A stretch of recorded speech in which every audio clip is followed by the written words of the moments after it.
Good morning to all. We are from PMC TGSWRS Girls, Mulkalpalli, Bhadradri district. As a part of Viksit Bharat with project, our project is monkey repellent. Monkey repellent is designed to confuse, disorient and intimidate monkeys to quickly scare them away from the effective area. These high sound of ultrasonic waves from our monkey repellent causes great pain and discomfort to monkeys but does not harm to humans.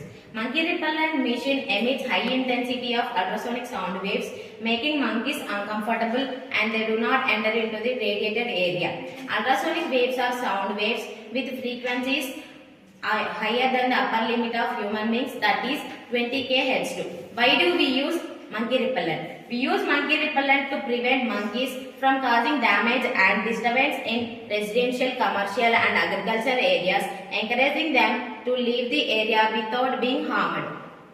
These non-lethal deterrents are used to create an uncomfortable or frightening environment. Thank you.